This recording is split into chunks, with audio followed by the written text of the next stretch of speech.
Hello beautiful, welcome to my channel.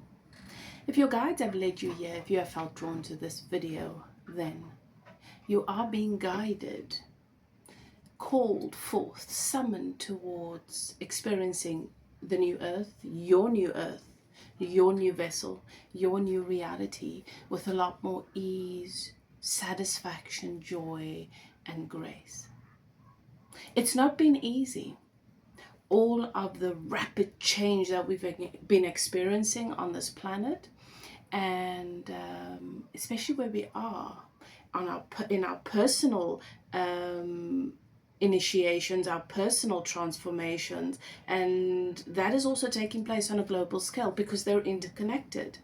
So as intense as we've experienced the mass convergence, and then the shifts and the separation and the upgrades and the revealing of the dark, which is not really dark, but we call it shadows, all of that coming to the surface in such a massive way, that's also taking place within us.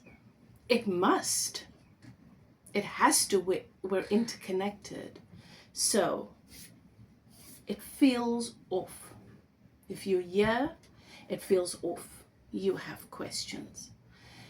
And your guides have led you to this video so that you can get the next piece of the puzzle.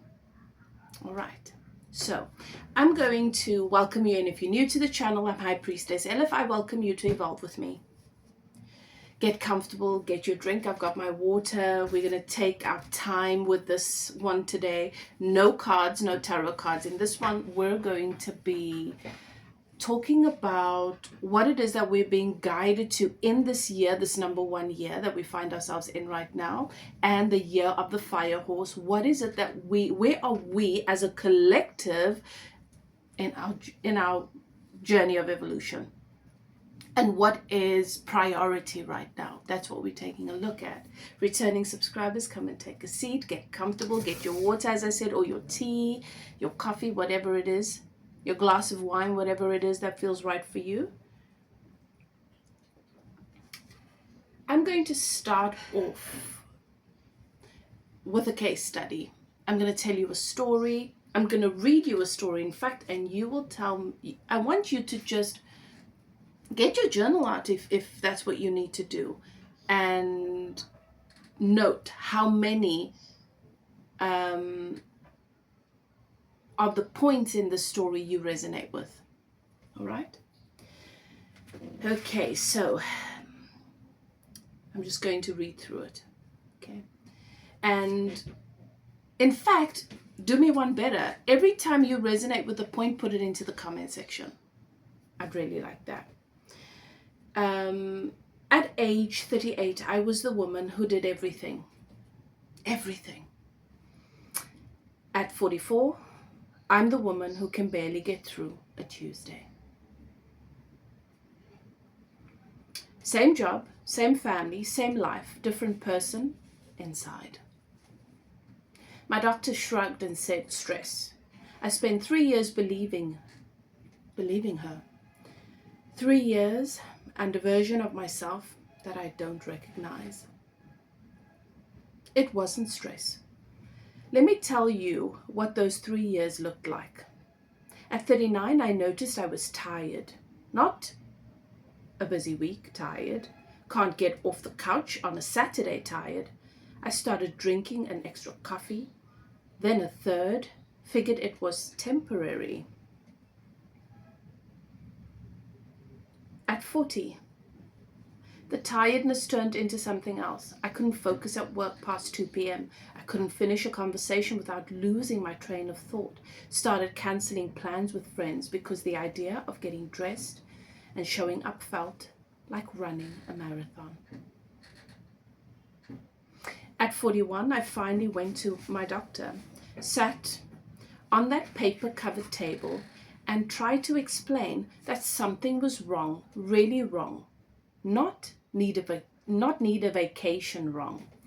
She looked at my chart, looked at my age, and said the words I'd heard 100 times.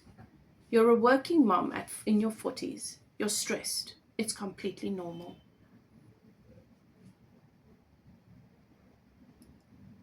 normal. That word again. At 42, I gave up. Not dramatically, just quietly. Stopped trying to feel better, stopped pretending things were going to turn around, started accepting that the energetic, sharp, present version of me was gone. And this flat, foggy, going through the motions version was who I'd be forevermore. At 43, my daughter asked,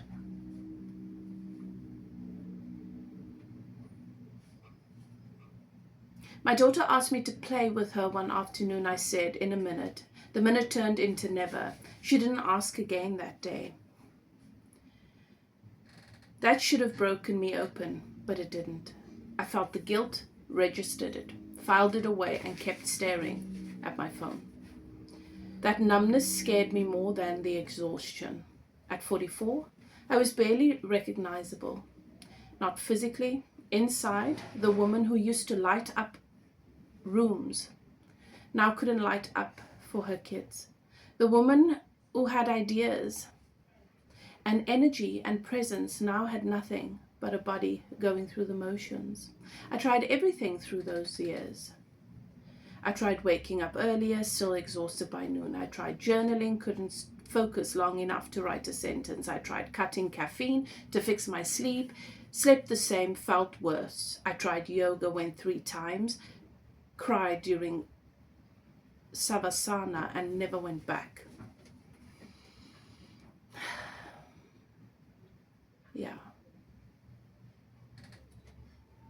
I tried therapy, tried therapy, talked about my childhood, my stress, my need to set boundaries, came home and collapsed on the couch.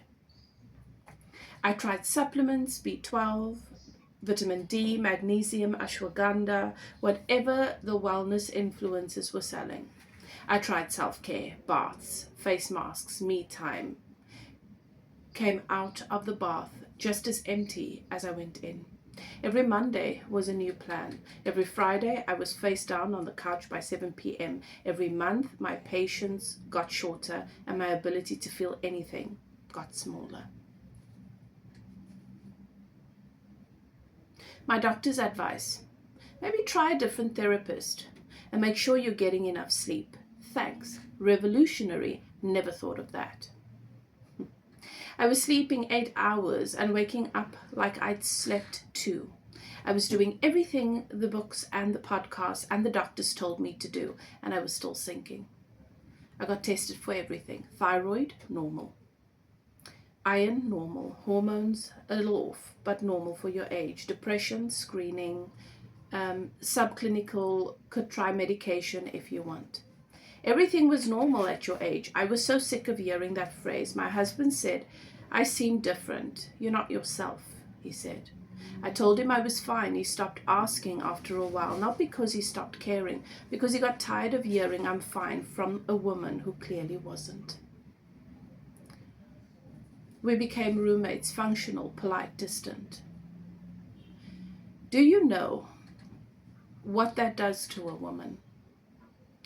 When you're trying your absolute hardest and your body just won't recover. When you're exhausted all the time, foggy all the time, and everyone around you seems to function just fine while you're barely holding it together. Then one night, 11 p.m., scrolling Facebook because I couldn't sleep, I saw a post in a women's health group. A woman about my age wrote, I spent 4 years thinking I was just burnt out. Every doctor said it was stress or age. Turns out it wasn't either. It was my nervous system stuck in survival mode.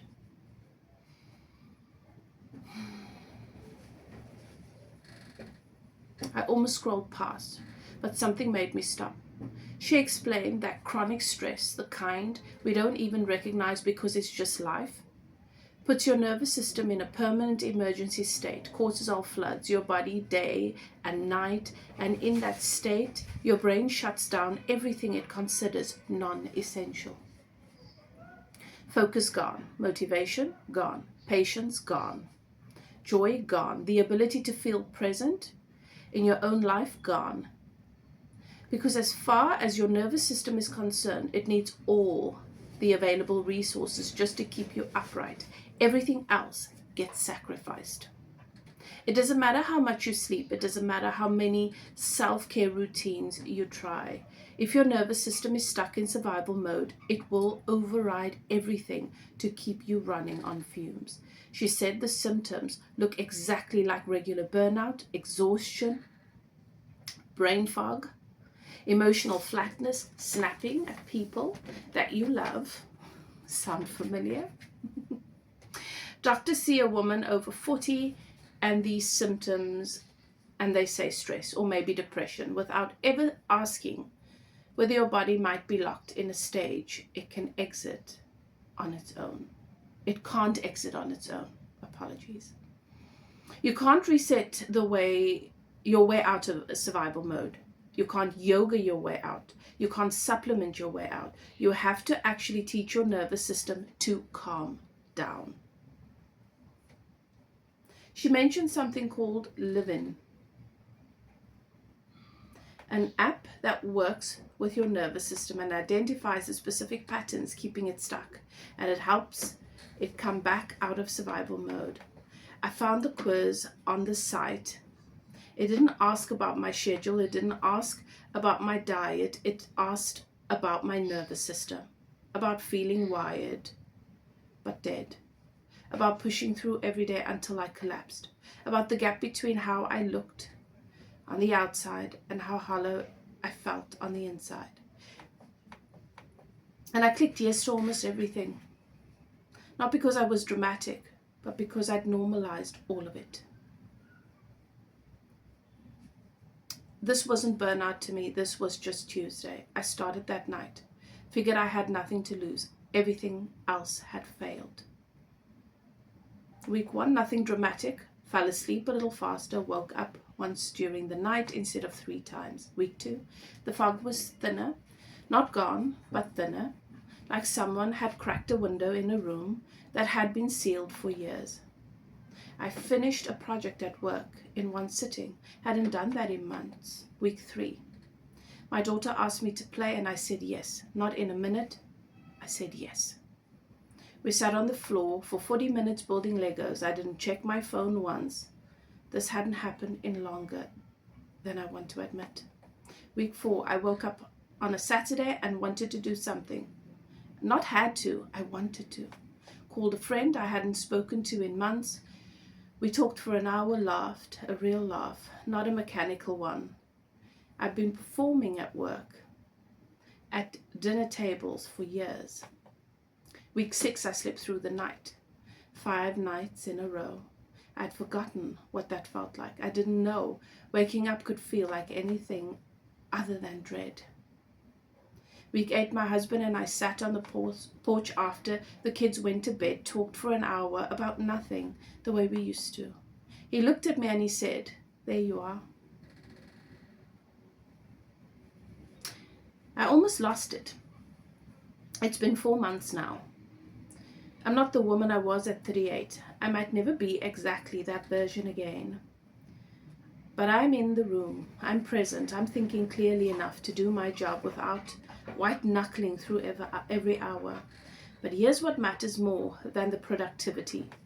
I feel things again, real things, not the flat, muffled, going through the motion version of things. My daughter told me a story about school last week, and I was actually there for it, not performing listening, but really listening.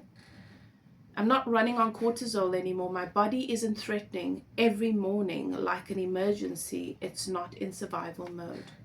And without that constant alarm running in the background, everything, sleep, patience, focus, presence, started coming back on its own. 3 years I lost to a wrong explanation. 3 years of exhaustion, numbness, and a family that watched me disappear. Because every doctor saw a tired woman over 40 and said stress. It wasn't stress. It was a nervous system stuck in survival mode. And once I addressed that, once I stopped trying to push through and started working on my wiring, my body finally stood down. If you've been exhausted, no matter how much you rest, if your doctor blames it on stress or age, if your doctor blames, if you're doing everything right and nothing is changing, if normal for your age makes you want to scream, it might not be what they're telling you. It might be your nervous system locked in a state that it was never meant to stay in.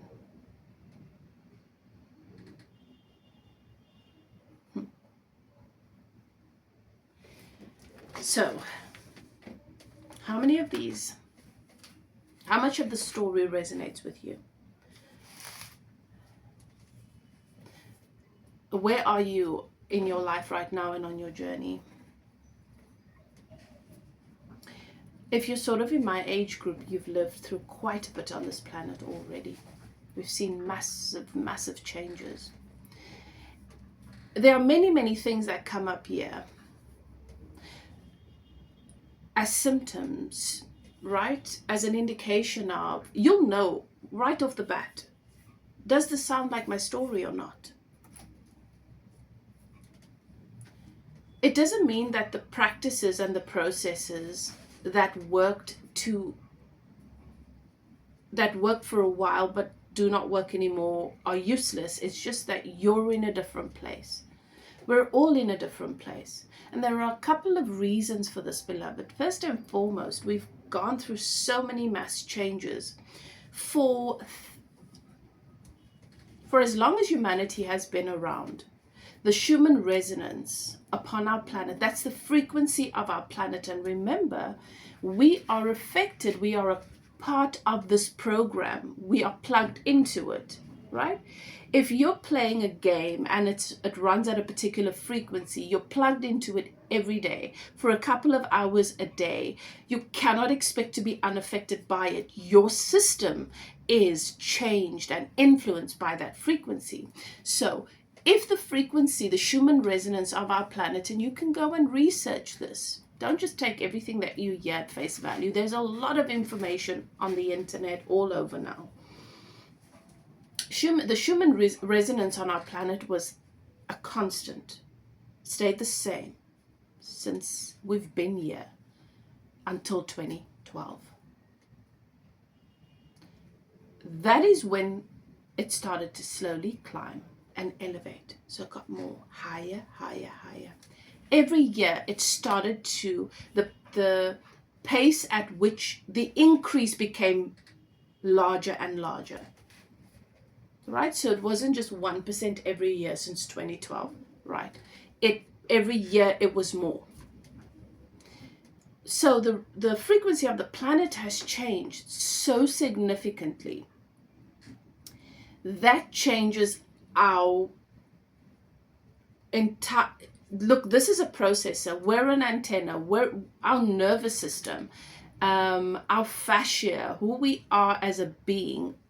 We have to process on that frequency at that higher capacity. It's like a battery. If a battery is able to deal with a certain amount of watts and now the voltage goes up, the battery is probably going to fry. The battery's capacity must also improve. So your capacity has had to improve. And this video is not only for women, but it is going to resonate with more women than not, because as the feminine, we are very, very tuned in to the subtle and the significant changes of Mother Earth and the changes taking place within the collective. We are very, very tuned into it. That is who we are by design.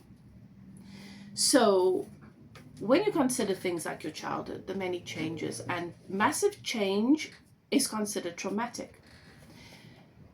How many of us have experienced having to move home suddenly, losing home a number of times, having to change, not having job stability, security with our employment? Many of us have had to go off on our own, because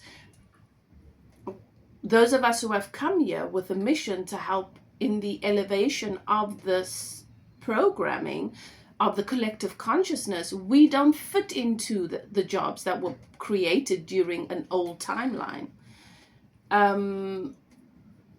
Those of us who are not neurotypical, we don't fit into the social constructs that have developed over centuries. We just don't. We can't even pretend. So it's made life challenging here for us for a number of reasons. We were the black sheep in our family. We didn't fit in there. The things that they normalized and were comfortable for them were not normal for us. It was overwhelming for us. And then we experienced abuse, neglect by them because we didn't fit in. And we'd recognize things that they comfortably ignored, and so we became an inconvenience. And there are so many different things. And then there are traumas. Then there are relationship challenges, because relationships have also evolved. The dynamics there have evolved so much for good, in a good way. But it means that we were ready for that evolution in relationship and romance.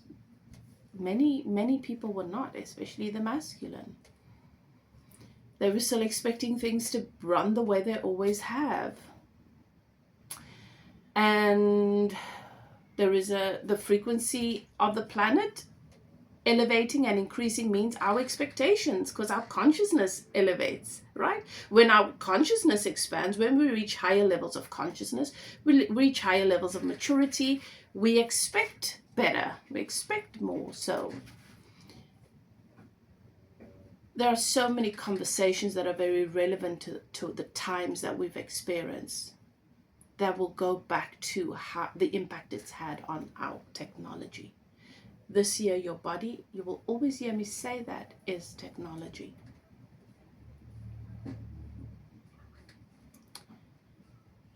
So, how many of us, when we've experienced the loss of a partner, have gone through a process of recovery? When we experience loss, abandonment, how many of us have normalized a culture of recovery and support for ourselves in our day-to-day lifestyle, because our vessel has endured more than what should be expected? So, for example, if you have a brand new vehicle and you only need to have it serviced once a year, let's say, or your service is perhaps in the next 2 years. I've got an older vehicle. I need to be willing to tend to it and care for it more because the parts are older. It's done a lot more work. Why not? Why not? I made this example in one of the videos that I made not so long ago, where I said that the reason why we get frustrated with our healing journey is because we think it's something that we need to fix. We're going to go through this healing journey, I'm going to fix it, and I'm never going to have a problem again. No, dear, that is not, you're not here. Do you know, if you never want to have a problem again, that's when you die. You won't have another problem again. As long as you choose to wake up here in this game, I'm going to call it a game, it's not a game, but in this simulation, in this matrix, in this reality, you're saying yes, bring it. So, when you have overused a particular limb, every time I needed to be strong, I relied on my right arm. And sometimes I held on to things way beyond my capacity to do that, and I've really worn out this tendon. I need to acknowledge first and foremost, yes, I was trying to survive, I was doing the best I can, but I also made choices that abused this tendon and this limb. So now, when this shoulder pops out, it's not a stupid weak shoulder, it's, I'm sorry, I pushed it too far again. Now let me take care of you. And then let me make it a habit of taking care of you on a daily basis because you deserve my care. That is how you need to be willing to treat yourself. We are all being called right now to regulate our nervous system. This is why so many of us have found in the past couple of years for us, it's shown up in different ways that this story resonates, that this has become our story. And you would have heard some of your teachers online have been saying this. This is the year to stop trying to heal and fix things. Regulate your nervous system. But you know why in the years before this, we welcomed you to come and do the healing, the coaching, and because that was where we were teaching you how to create a lifestyle of self-love and self-care, which you might call spiritual practice. But it has to be a lifestyle. It's not like we were taught on a Sunday you go to church, the rest of the week you forget about God. You pray when you have a problem, but otherwise everything else is separate. It's not. That's not how it works. This is why working with a spiritual teacher is so important, so that you can shift how you look at all of reality, because we are programmed to see everything separately, but everything is interconnected. Everything is your soul projected out from you, made manifest. So that was helpful to get you into a place where you have the discipline to show up for yourself, because this year your nervous system is saying, right, I'm ready to come out of freeze mode. We've stepped into a new earth, into a new reality. Life is not over. You have changed. You have been regenerated. You're a brand new person, right? You're running on a new program, but you still have some information stored on you that can cause glitches. You can let that go. Right? Many of us have already done that. It's still not changing. Why? Because the nervous system doesn't know. The nervous system is stuck on an old timeline. And the nervous system has to be reset by you. This is not an era of looking for saviors outside of ourselves. This is an era of, yes, teach me, how do I do this?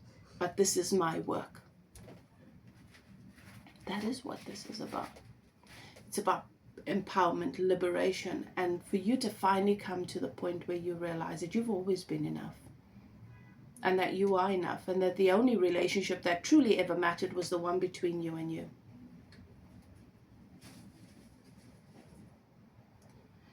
So,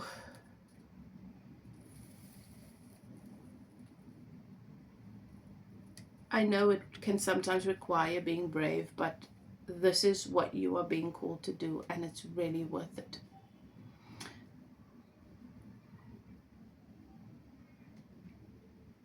And if you've just sort of been getting on with it, you've got to start somewhere. You've got to start somewhere. So I'm going to leave it to you guys to put some of your questions into the comment section, because we can go into so many different avenues about resetting the nervous system. But yes, there is childhood trauma. There is job insecurity. There is having to change jobs unexpectedly, right? That can be very traumatic. The loss of a partner, the loss of parents, family members, and at this stage there is so much to account for what we've been through and experienced, not only in our personal lives but on a collective basis, where security outside of ourselves has just been completely stripped away. And this has changed us. There's no way that it could not have done. And those who were not here for that change, they transitioned. And those who were here for that change, but who still are more engaged in the external conditions than the relationship with self, than taking care of this vessel, many of them have had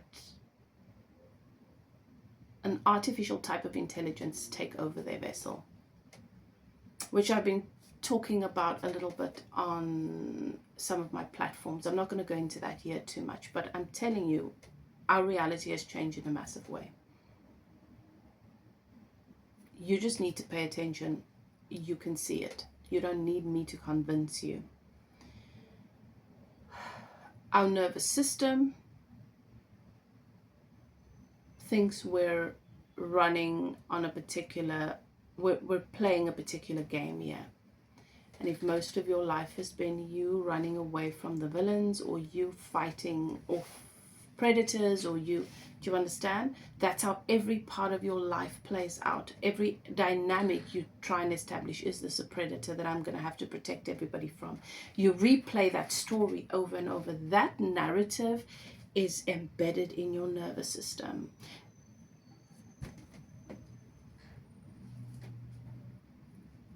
And so even though you're in a new reality where you don't have to fight off predators, or you're not being chased by zombies, your nervous system does not know that. And it's going to be sensitive to any indication from you that there could be a threat. And in fact, your nervous system is saying to you, you know what, I'm tired. I'm tired of what you are doing over and over with this story of yours that you're living. I'm not engaging anymore. And it goes into shut down.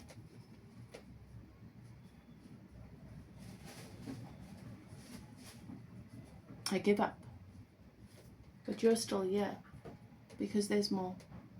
So what are some of the ways in which we can regulate our nervous system? It is very, very helpful to work with someone in this regard, because I always advocate for a holistic process. When you are working on something, do not, so most people, when they're working on the body that they want, they just go to gym. The relationship with their body, the beliefs, the data that they have stored around body, the subject that is body, doesn't get addressed. Why they want to do it, what their fears are, those are not processed so they can get to a place where they can just engage with their body in a healthy way. So maybe at most they'll go to gym and they'll watch their diet, but the food won't be, and oftentimes it's not that the diet is because this is the food that makes my body, that makes me feel I'm loving it. No, this is what I should eat to lose weight. So then that journey becomes more punishment, and it's just another way that you are punishing your body for not being what you want it to be. Because you can't love it, you need it to change. Do you understand what I'm saying? And this can be slightly different for each and every one of you, but whatever seems to be a calling to healing is really a summoning to your awakening. I'm going to say that again. Whatever seems to be a calling to healing, or something that you should fix, it's really a summoning. You are being called to an initiation for your awakening. A part of you that is medicine, a part of you that is powerful, a part of you that has come here to serve, to add value, to uplift. That's what you're wanting to give space to. And the journey towards just finding that part of yourself, remembering that part of yourself, is perhaps what we call the healing journey. It's not a journey to fix anything, though. Do you understand? So when you work with someone that can help you incorporate all the parts of who you are, mind, body, and soul. So the energy, the relationship with earth,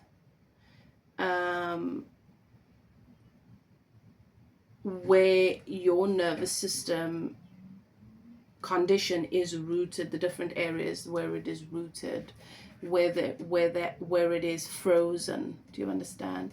And you can then learn to engage with those particular areas. For some of you, it's your psychic abilities. For some of you, it's your gifting. For some of you, it is your neuro superpowers. You understand?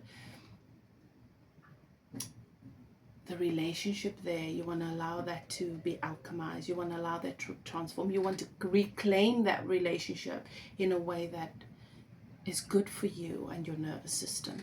You see?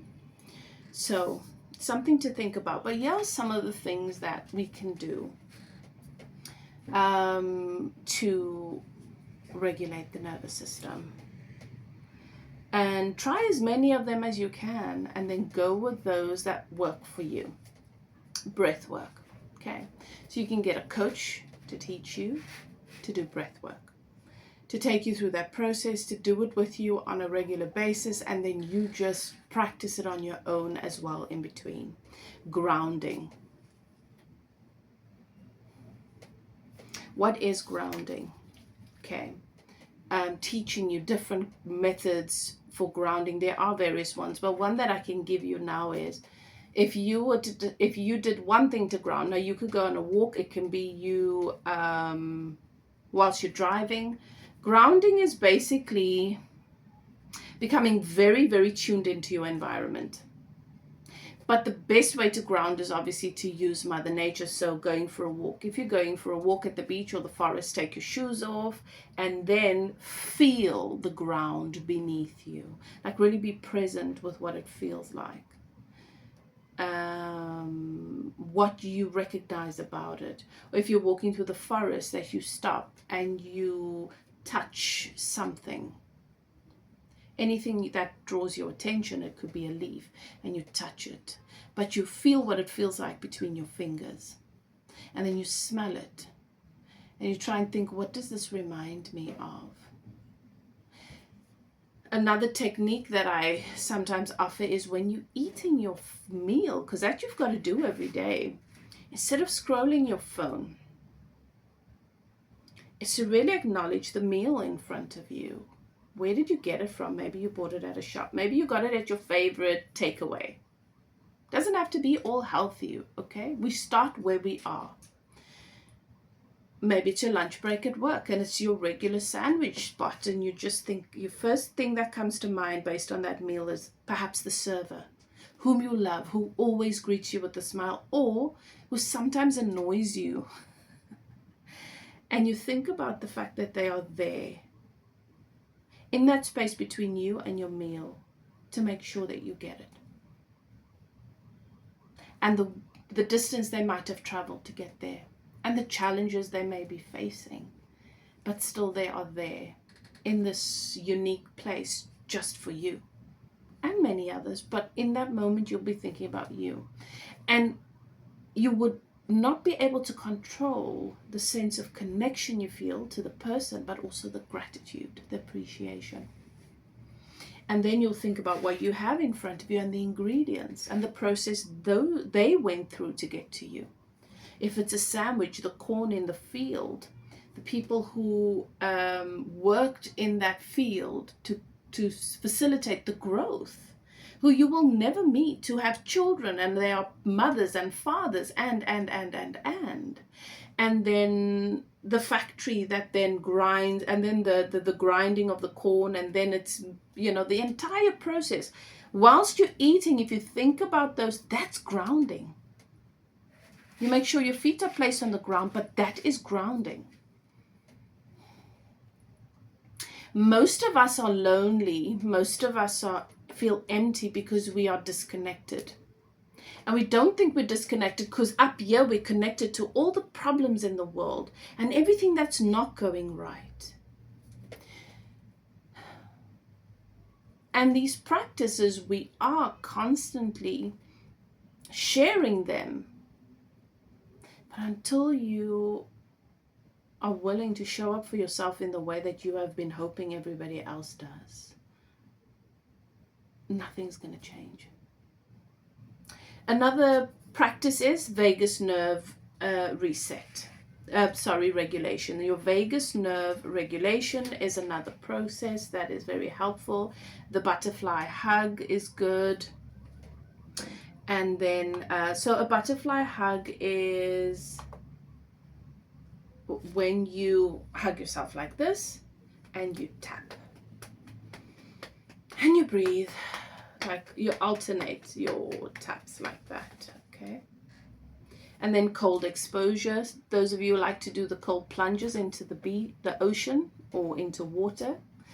Not something that I feel is right for me personally, because I have my nervous system is fried. So I have fibromyalgia, extreme temperatures.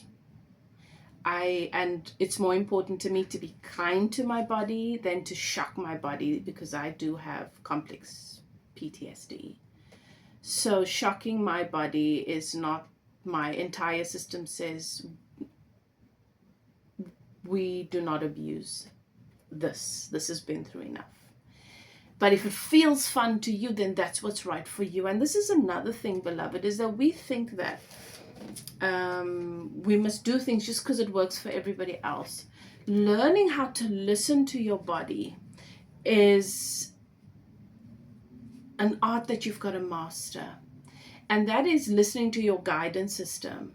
And if you are still very programmed and you are being run by your past experiences, you are often going to think that something that is not right for you is right for you, and something that is right for you might not be right for you because it feels too good. And so Spirit is just saying to me, many people who have challenges with addiction they have a challenge in the subtle difference in frequency between the commands. So when the body asks for more of something, peace, quiet, whatever, they don't hear it until it becomes a scream.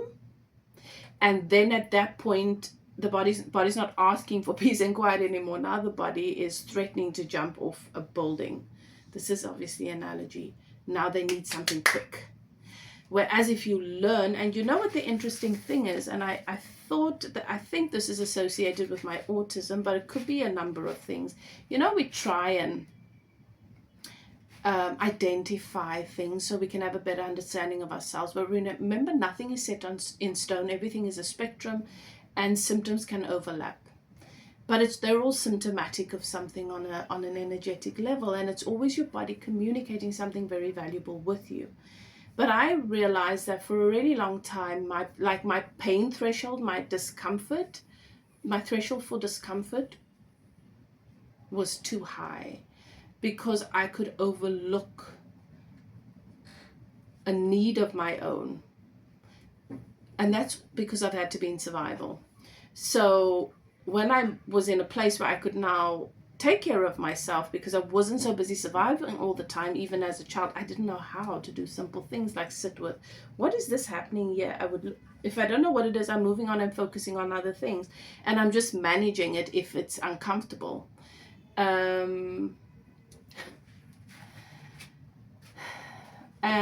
the level of neglect that we learn in our relationships with ourselves, it is detrimental, it is heartbreaking, it is devastating, because what we so desperately want from other people is really what we need from ourselves. And it's sad that we will show up for everybody in the world, but we will put us on a back burner, and then we wonder why the world treats us the way they do. So, somatic and body-based practices. Very, very good. Somatic and body-based practices is where you have certain stretches that help out, but also you've got to be connected to the body, right?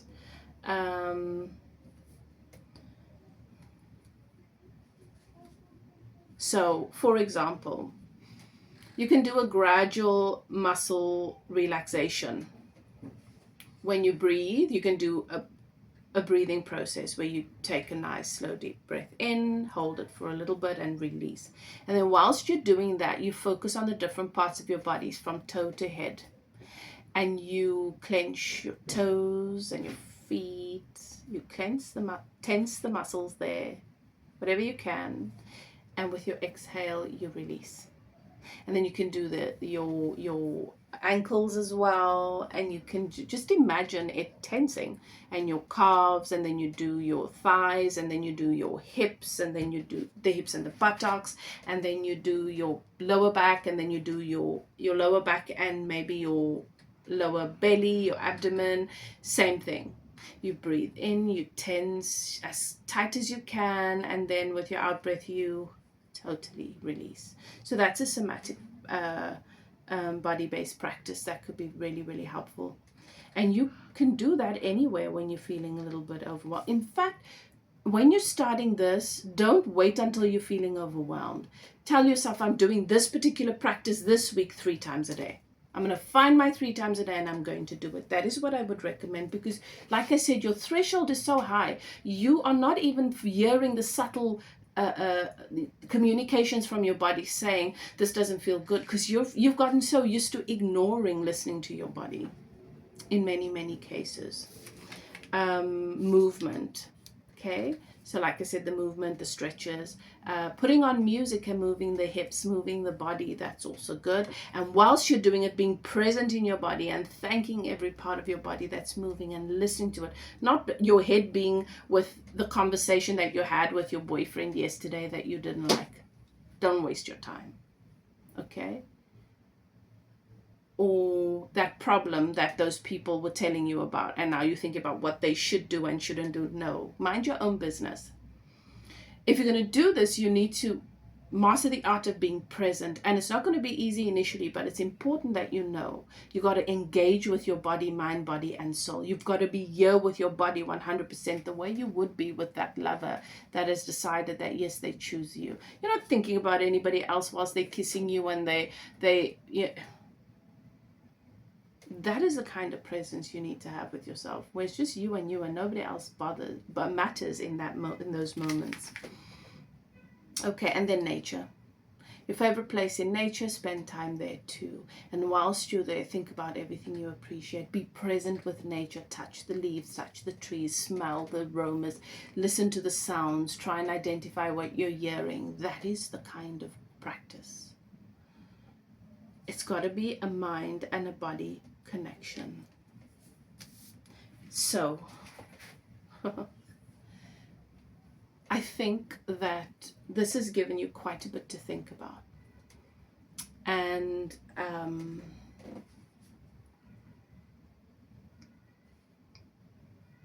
I would love to hear from you if this is something that you are ready to fully engage in, if you are ready to take the opportunity that the energy provides us right now, that Mother and answer the calling from Mother Earth, where she says the nervous system, our nervous system needs to reset.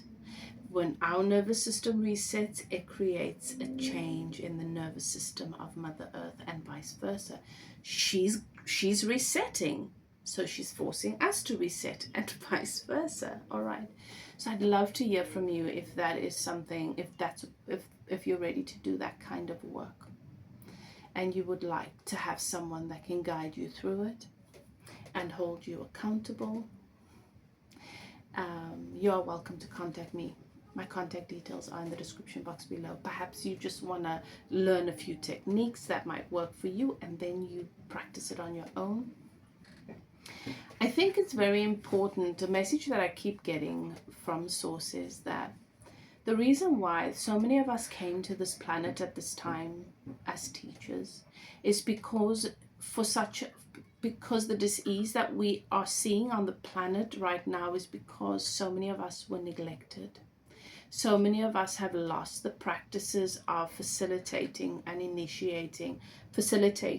the various initiations of the human through its evolution. That was cultural for us in the past, and then that was destroyed with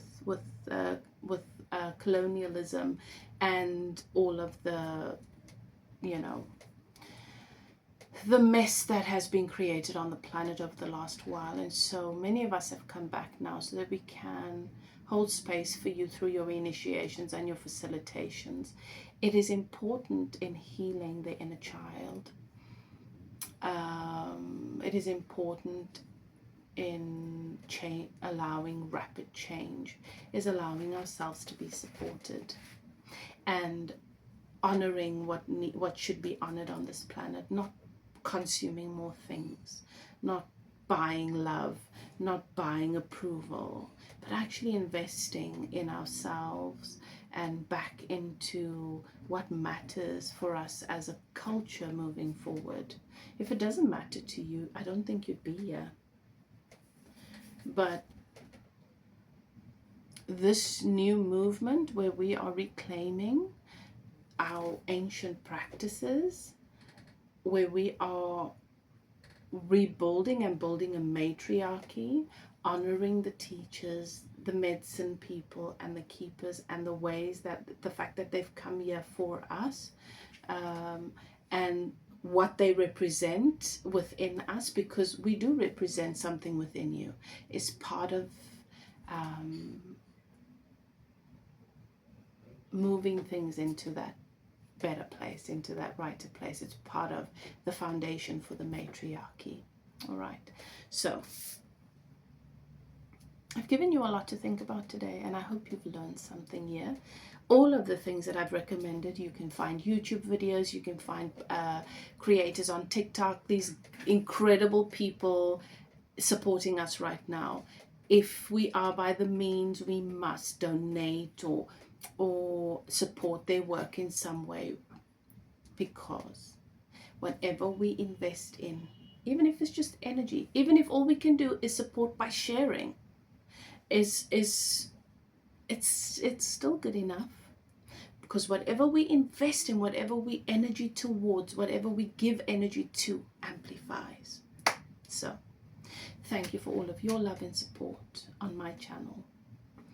And like I said, you can get these practices everywhere on YouTube.